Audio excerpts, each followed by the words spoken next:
Olá, pessoal, boa tarde. Sejam bem-vindos a mais um Pandemicast. Esse projeto começou internacionalmente pelo nosso sócio global, que é a Baird CMC, e agora a gente já há algumas semanas trouxe aqui para o Brasil, 2 vezes por semana, terça e sexta, ao meio-dia, a gente conversa com pessoas de diversos setores e conversando um pouco sobre temas que tangenciam a comunicação corporativa e o mundo corporativo, cultura organizacional, comunicação externa, e sempre o objetivo é entender como é que a gente vai voltar agora, como é que os setores se recuperaram e estão vendo esse retorno às atividades que estamos ensaiando aqui, né? Apesar de, né? Então, hoje a gente vai ter a satisfação de conversar com uma pessoa que eu conheço já há muitos anos, é um profissional pioneiro no mercado dele, é o Alceu Batistão. Olá, gente. O Alceu é diretor da Vetor Zero, e que é uma empresa pioneira, né, Alceu? Eu até queria começar aí te perguntando um pouco, a Vetor começou há 35 anos, ninguém falava de efeitos em computação gráfica, vocês foram realmente pioneiros em motion graphics e efeitos especiais e tudo mais. O que mudou de lá para cá?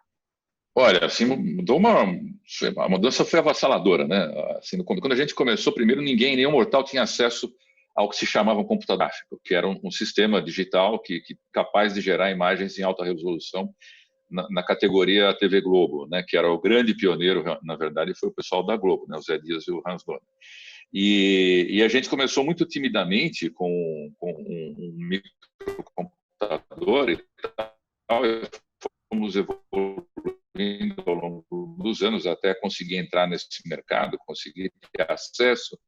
Aí, no início, assim, até uns 6, 7 anos da Vetor, a gente, quando ia para fora, era tratado a Pondelore nos estandes, nas feiras, porque você, sendo usuário de Maya, que é o nosso software, você era levado para dentro, os caras se ofereciam uísque, etc., porque você era um cara que tinha comprado uma estação de $100 mil. Hoje, qualquer um que tenha 4, 5 mil reais consegue montar uma estação básica e consegue ter acesso a software para fazer as mesmas coisas que a gente faz. Não com a mesma agilidade, não com a mesma qualidade, mas assim, para aprender e para começar a trabalhar, isso já é possível a praticamente qualquer um. Isso foi só a primeira mudança, né? A gente teve mudanças importantes também na maneira de trabalhar, nós tivemos mudanças, teve essa democratização, e agora nós estamos enfrentando uma grande mudança que é o próprio uso, a finalidade do trabalho de animação e de produção para a publicidade, a maneira como as verbas são distribuídas e a maneira como o trabalho também é veiculado. São mudanças brutais que a gente está enfrentando nos últimos anos, mesmo antes do advento da pandemia.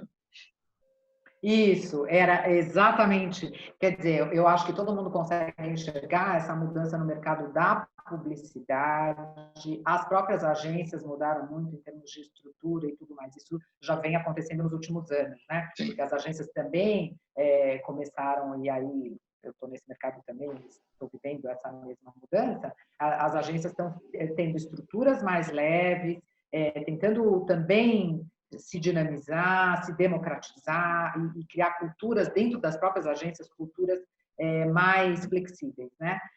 Isso já vinha acontecendo. O que mudou com a pandemia, então?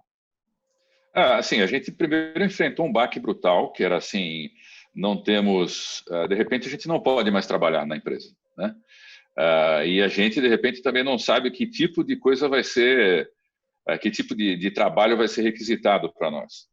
De certo modo, a gente pode dizer que nós tivemos sorte, porque a gente veio se preparando ao longo desses últimos tempos para trabalhar remotamente. Como a gente já tinha vários freelas, várias pessoas, vários artistas trabalhando junto conosco que não estavam presentes na Vetor, porque a gente às vezes tinha um excesso de carga de trabalho e não dava para resolver tudo com o pessoal do staff permanente ali. Então a gente já contratava freelancers para trabalhar remotamente e já tinha mais ou menos um esquema nesse sentido. E com o tempo nós fomos nos aperfeiçoando de maneira que os próprios profissionais internos da casa, eventualmente pudessem, durante um fim de semana, quando aparecia algum problema ou se tinha uma coisa de emergência para consertar à noite depois do expediente, a gente conseguia ter acesso remotamente às nossas estações lá dentro para poder trabalhar, para poder fazer essas correções. E a coisa ficou já preparada de uma maneira que, no momento em que caiu a bomba, né, poxa, de repente a gente não pode mais ir para lá. Em uma semana, o nosso departamento de TI, que já estava assim trabalhando nesse sentido, simplesmente instalou as coisas em todas as máquinas, os processos, instalou os softwares necessários e todos os artistas passaram a trabalhar remotamente de uma semana para outra. Ou seja, foi um processo para nós relativamente indolor. Com relação à demanda de trabalho, assim, nós tivemos um pouco de sorte também, porque nós tínhamos vários trabalhos contratados já, que foram mantidos, então a gente simplesmente trabalhou para entregar. Nós temos, você sabe também que nós não somos apenas uma produtora de animação, mas somos também uma produtora de filmes, live action, né, que a gente chama, a gente filma pessoas, e isso parou completamente, foi tudo subitamente bloqueado, não podem mais filmar. Mas os trabalhos que a gente já tinha contratado continuaram, a gente foi pesquisando novas maneiras de produzir. Alguns desses trabalhos estão em hold, esperando assim, o processo de liberação que está em andamento, está para sair aí um protocolo que vai permitir a retomada da filmagem seguindo critérios muito rigorosos de segurança, mas o nosso trabalho continuou. Então a gente não pode dizer assim que estamos num ano ótimo, mas a gente também não sofreu, a gente conseguiu manter todo mundo trabalhando, não foi preciso demitir ninguém, nós tivemos que renegociar alguns cachês, a gente teve que fazer algumas coisas tomar algumas medidas nesse sentido de acertar o passo com o que está sendo a entrada de dinheiro, mas todo mundo ainda está na Vetor, a Vetor não sofreu baixas, o que já é uma grande vitória. Claro. E o que mudou na demanda dos clientes, né? Que tipo de produto as empresas pediram nesse período de pandemia, né? Nesses últimos 90 dias? Mudou alguma coisa? Olha, o primeiro momento foi curioso porque, de repente, todo mundo percebendo que não podia filmar, resolveu pedir animação. E houve uma explosão de pedidos de animação. Até parecia assim que a gente, nas reuniões semanais que a gente tem com os sócios, fala assim, nossa, isso aqui vai ser nosso grande ano, porque estava chovendo pedidos. Mas o que acontecia é que, naquele momento de pânico inicial, os criativos queriam transformar filmes ao vivo em filmes em animação. E isso não funciona assim, né? Na verdade, o processo de animação é um processo mais lento do que o processo de filmagem. Para você ter um filme live action que, de repente, é feito com personagem, o tempo necessário para produzir é muito maior. Então, de repente, o pessoal parou um pouco, respirou, os pedidos, diante das circunstâncias reais, à medida que a gente ia apresentando, olha, essa solução que vocês estão pedindo não é possível ser feita nesse prazo. Quando a gente conseguir te integrar o filme, provavelmente já vai ter acabado a quarentena, mas a gente tem outras soluções. Então, a gente direcionou a coisa para a produção de motion graphics, de filmes all type, de apresentações de conteúdo por texto, com a graça da animação, com a finesse de direção de arte. E a gente conseguiu trabalhar com bastante gente fazendo isso. Em paralelo, a gente foi desenvolvendo pesquisas de como produzir, como filmar pessoas sem ter ninguém no estúdio. O meu sócio Gabriel, junto com o pessoal da desenvolvimento, criou uma câmera pilotada remotamente em que você poderia ter ali uma atriz no estúdio com fundo azul, em que você acrescentasse um cenário 3D ou 2D, ou um cenário fotografado, em que a câmera se movia de acordo com a direção, o diretor remotamente controlando aquilo. A gente desenvolveu pesquisas assim, a gente começou a trabalhar também com algumas soluções de stop motion na casa dos próprios artistas, e também houve uma grande demanda por filmes, você deve ter visto alguns, de filmes de realidade das pessoas que estavam em quarentena. Isso não só a gente fez, muita gente fez, né? Mas nós fizemos alguns que ficaram muito bons. das pessoas filmando a si próprias em casa, nas suas tarefas rotineiras, cuidando das crianças ou cozinhando e tal, para passar a mensagem que o cliente desejava. E algumas experiências dessas foram muito bem sucedidas, mas hoje já ficou uma coisa já um pouco explorada demais, né? Então você já não está vendo mais tanto filme nesse sentido. Mas nesse sentido a gente teve bastante sorte, porque em sendo uma produtora com muito poder de produção em animação, esse nosso setor da animação continuou a pleno vapor. Entendi. Como é que vocês estão vendo agora a retomada? E assim, só um lembrete, pessoal, as perguntas estão abertas, vocês têm aí na ferramenta como mandar, então fiquem à vontade para começar a mandar, porque a gente vai seguindo aqui com a conversa, mas estamos querendo receber as perguntinhas, né, Alceu?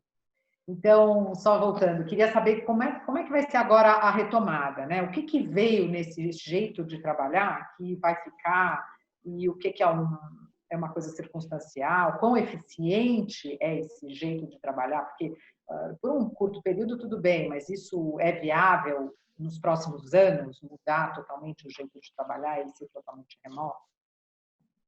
Olha, Marta, assim, qualquer coisa que a gente pudesse dizer seria meio adivinhação, né? O que eu posso dizer para você é que a nossa experiência até aqui tem sido muito positiva.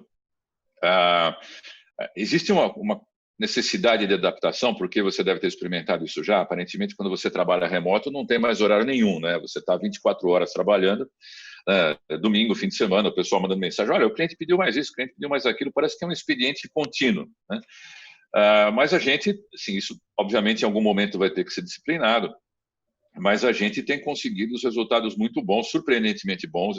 Eu achei que ia ser mais difícil trabalhar remoto, mas note que eu estou falando isso assim, da parte dos artistas, né, da parte do pessoal que trabalha em produção. É um pouco mais complicado você passar um briefing, você reunir uma equipe e explicar um roteiro, você fazer isso por Zoom. A gente também está acostumando a usar o Zoom. No começo as reuniões eram mais travadas, agora estão ficando um pouco mais tranquilas.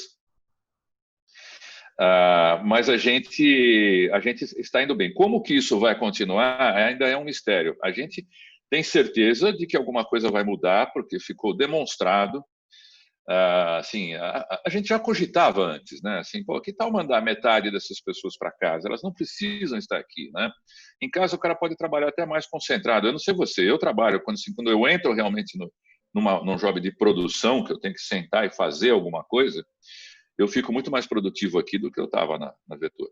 Eu sou menos interrompido, apesar de ter uma filha de 4 anos que interrompe com alguma frequência, consigo me concentrar mais do que ela lá. E assim também parece ser a opinião de quase todos os nossos artistas, né? Já na direção, às vezes isso não é tão verdade. O contato pessoal era uma coisa muito importante. Então, nós vamos ter que estamos no começo da epidemia ainda, né? A gente não da pandemia, a gente não sabe, não estamos já terminando, não estamos abrindo. Essa abertura para mim é um pouco fictícia. Nós não temos uma liderança no país que fala assim, não, pessoal, vamos fazer desse jeito. A gente tem só conflito. Então, é muito difícil imaginar o que vem por aí. A parte explícita da produção de cinema está sendo elaborado junto com a Associação das Produtoras, com as produtoras, com os médicos e com o governo. Está se elaborando um protocolo para retomar as atividades de filmagem em estúdio. Algumas coisas a gente já sabe, isso está para sair assim muito brevemente. Algumas coisas a gente já sabe que a produção, filmagem em externa não vai ser permitida, só em estúdio, em condições super controladas. A gente já tem um braço muito importante da Vetor, né, da Lobo, ali em Nova York, e a gente já tem algumas experiências de filmagem lá, que fica parecendo quase o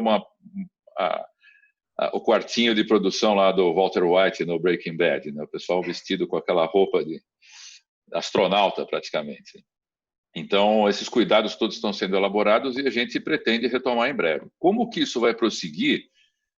Se amanhã aparecer uma vacina, aparecer uma medicação eficiente, né, pode ser que esse novo normal volte a ser o normal, ou pelo menos possa ter essa possibilidade de voltar a ser o normal. Mas certamente a gente já teve alguma transformação importante que vai vai mudar essa relação. Quem trabalha local, quem trabalha remoto, mas não dá para saber com certeza ainda qual direção vai ser tomada. Alceu, oi, voltei. Você está aí? Quando você some da tela, você desconcerta um pouco, eu fico sem saber com quem eu estou falando. É para você estar falando com todo mundo. A Fabiana, que está aqui conosco, ela põe, acho que você na telona. Então, quando eu sumo, significa que eu acho que você está aí falando na telona com todo mundo. Se você soubesse, aliás, todo mundo, a gente... não, tá ótimo. Aliás, isso é uma coisa que mudou, né? As pessoas estão bem mais informais nas reuniões, né? Pois é, né? Sim. Eu vejo gente, assim, altos executivos de moletom e tá tudo bem. Exatamente. Dressing code mudou. A gente, só para lembrar aqui, a gente está com 38 pessoas entre o Zoom e o YouTube. Então, obrigada aí pela audiência. Eu tenho mais uma pergunta, a gente já começou a receber perguntas, mas eu tenho ainda mais uma, que é um pouco mercado. Eu sei que tudo que a gente diga hoje, agora, ainda são reflexões, né? Não são verdades absolutas, porque se a gente soubesse, né? A gente estaria talvez assim rico, né? Digamos. Mas o que vai acontecer com o mercado, né? O que você imagina, assim, que nessa retomada vai acontecer? Eu ouço especialistas, e a gente internacionalmente tem nos Pandemicasts internacionais, a gente tem tido essas discussões, eu ouvido gente do mundo inteiro, e muita gente fala assim, a retomada vai ser mais rápida do que a gente está imaginando, não é 2020, mas é 2021, mas esses pontos percentuais que a gente perdeu, a gente vai retomar em menos tempo do que a gente hoje está imaginando. É assim? Como é que você vê essa questão no seu mercado, seus clientes, o que está acontecendo, agências e anunciantes? Olha, sinceramente, eu tenho que dizer para você que eu não sei. Há uma expectativa muito grande, né? Você tem a sensação de que a hora que você tiver esse protocolo de filmagem, a gente poder voltar a trabalhar, que vai haver uma avalanche de trabalho, de gente procurando avidamente recuperar aquilo que foi perdido, aquilo que estava parado, né? Mas como vai ser, né, a demanda daqui para frente? Como é que as pessoas vão funcionar? Como vai ser o mercado de venda de carro, por exemplo? À medida que as pessoas começam a perceber que podem viver sem carro e que o carro dá despesa e que talvez seja mais vantagem você não se deslocar, talvez você tenha menos necessidade, né? Uma vez que o cara descobriu que ele pode trabalhar em casa, né? Viagem, né? Todo mundo gosta de viajar, assim, eu adoro viajar para fora e tal. A gente descobre que talvez você não precise tanto viajar para fora, né? No momento as linhas aéreas estão totalmente paradas, esperando desesperadamente uma possibilidade de abertura para voltar a funcionar, e dá a impressão que a hora que soltar a boiada, todo mundo vai sair correndo atrás e voar para o exterior. Eu não acho que vai ser uma coisa tão ágil assim, não, sabe? Eu acho que, a não ser que se descubra que vem aí um Deus ex machina, né, e a gente descubra uma vacina muito eficaz ou um medicamento muito eficaz, essa retomada vai ser lenta. A ver. Sim, realmente é difícil saber. As expectativas são muito grandes, mas meu feeling é que a coisa não vai ser assim tão rápida. Espero que eu esteja enganado. Claro. Não, claro, acho que todos nós, né?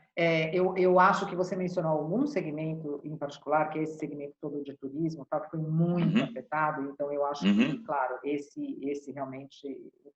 Agora, tem alguns segmentos de produtos de menos, digamos, valor financeiro, econômico, produtos de consumo que têm giro e que dependem das pessoas, por exemplo, poderem ir ao supermercado.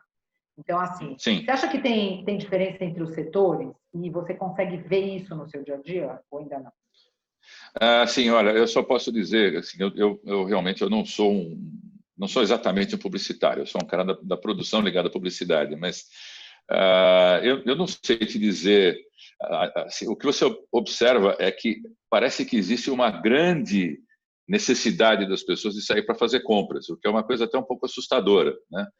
Dá a impressão que na hora que você realmente liberar os shoppings, eles vão entrar assim, como uma enxurrada nas lojas de roupas e consumir.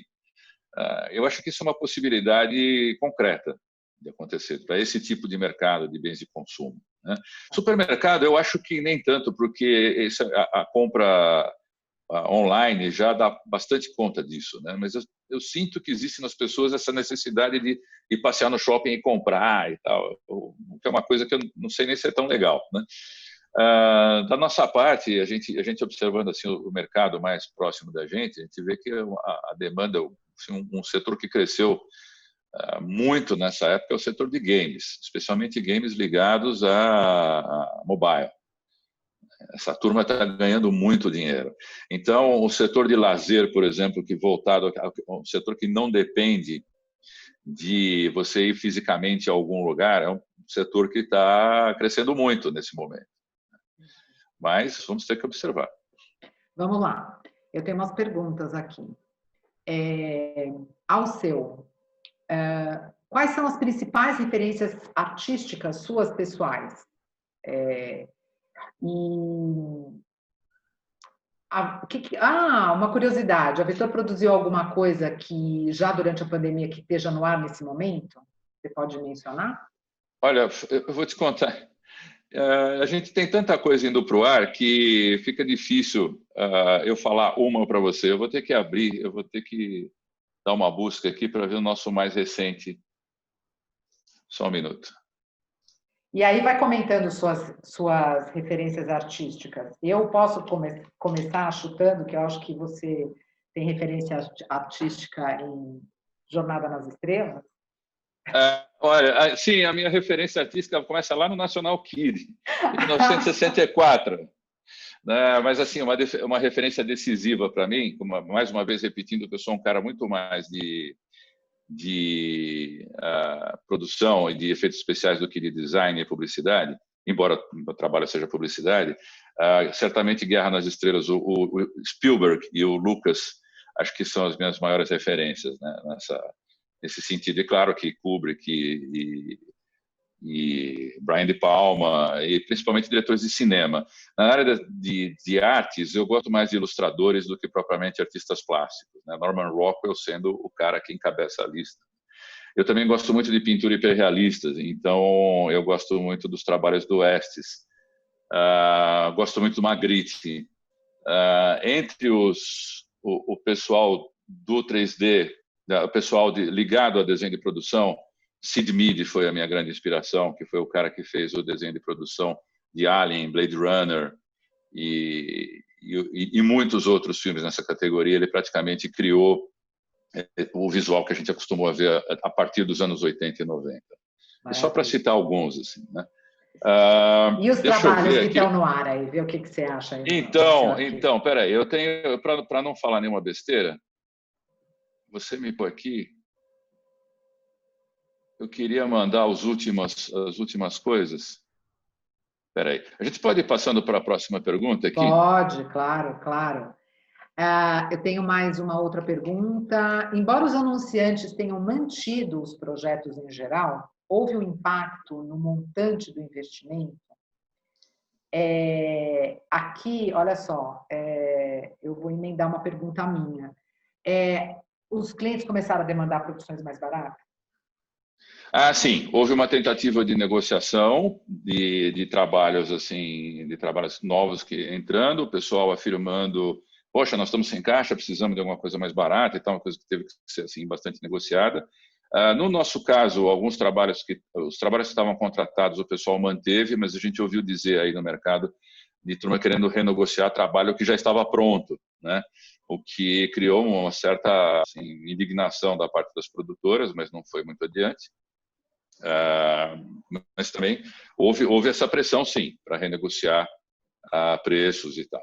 Assim, está mais difícil conseguir dinheiro, está mais difícil ganhar dinheiro nessa profissão. Você está tendo que negociar mais, baixar orçamento, achar alternativas para diminuir custos, mas isso é parte de um processo que já vem há muito tempo, né? Você deve saber, você já deve estar... No seu setor tem concorrência? Sim, temos Você entra para fazer concorrência?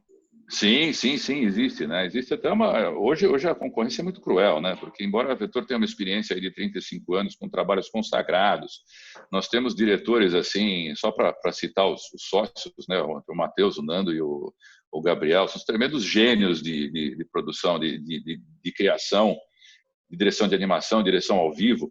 que tem uns trabalhos no ar fantásticos, fabulosos, e mesmo assim, a cada trabalho você tem que ir lá e provar que você sabe fazer, e você tem que competir com outros 3, pelo menos outros 3 diretores, mostrando que a sua maneira de apresentar o filme vai ser melhor do que a deles e tal. E às vezes a gente perde, às vezes perde por preço, né? Então, a concorrência é difícil, é intensa e é difícil, sim.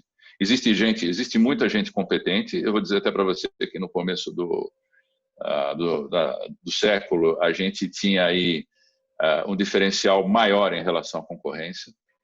Agora o diferencial transcende simplesmente a qualidade artística da produção, a qualidade artística e técnica da produção.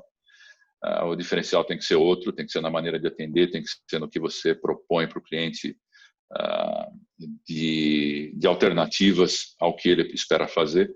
Então, tem concorrência e a gente tem que dar nó em pingo d'água para conseguir trabalhar. Claro, é isso aí. Tem mais aqui uma pergunta. Bom, eu vou emendar, então, acho que 2 perguntas. Qual o principal desafio para o marketing / publicidade na próxima década?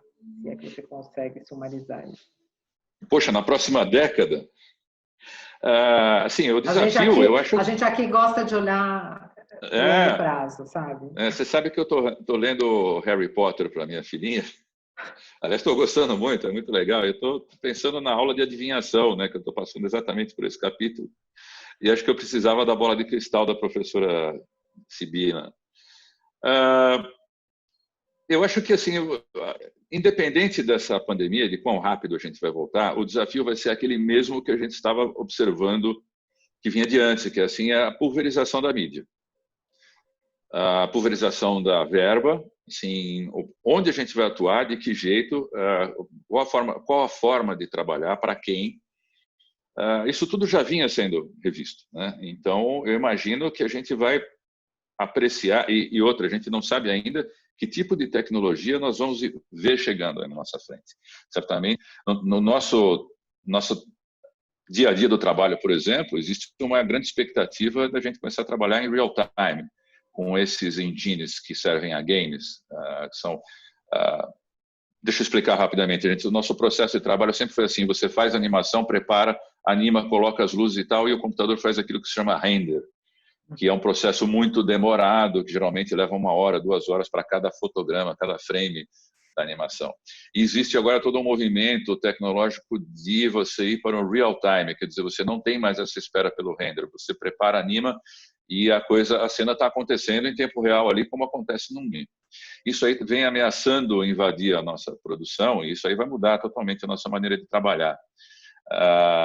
Em relação a como que a publicidade vai usar isso, como que a gente vai lidar com essas novas formas de mídia, é um mistério. Está todo mundo louco para saber como é que isso vai acontecer. A gente vai ver provavelmente uma acomodação, uma adaptação do mercado a isso. Nós vamos começar a entender direitinho como é que isso funciona. Vamos ter que reorganizar as empresas, a maneira de produzir. Mas acredito que novos desafios e novas mudanças vão surgir. A gente vai ser obrigado a ficar constantemente, com perdão da expressão batida, se reinventando. Se quiser voltar à pergunta anterior, eu só queria confirmar. Eu fui atrás do e-mail para ver os mais recentes trabalhos que estão no ar, porque a gente é envolvido em tantos trabalhos que a gente tem medo de falar em um trabalho que ainda não foi para o ar. Isso pode criar um problema sério. Claro. Então, eu posso citar para vocês, e a gente pode procurar aí, verificar no YouTube, até no site da Vetor, o Cashback da Petrobras, dirigido pelo Carelli. Esse é um dos filmes produzidos no estilo de quarentena. Filmagens em casa, cenas de arquivo e tal. A gente tem A Vida é Pra Já, um manifesto para a Globo dirigido pelo Chimba, Fábio Acorsi, nosso querido Chimba, que é um filme com letreiro, um filme muito de design, muito bonito. O Visa Small Business, direção do Diogo Caril. Um filme de Mil Relax, chama Fica em Casa, também um filme muito gráfico, com as cores muito bacanas, dirigido pelo Gabriel Nóbrega. E, bom, acho que esses são os mais recentes. Tem um filme que assim não passou aqui, mas é uma coisa espetacular, que é a direção do Matheus, feito lá nos Estados Unidos, que é um filme do Walmart, que é um caso muito especial, porque o pessoal encontrou entre os funcionários do Walmart um cara que fazia... era um... Puxa, de repente desapareceu da minha cabeça o estilo musical, que não é o rap, é que o cara fica falando, fica...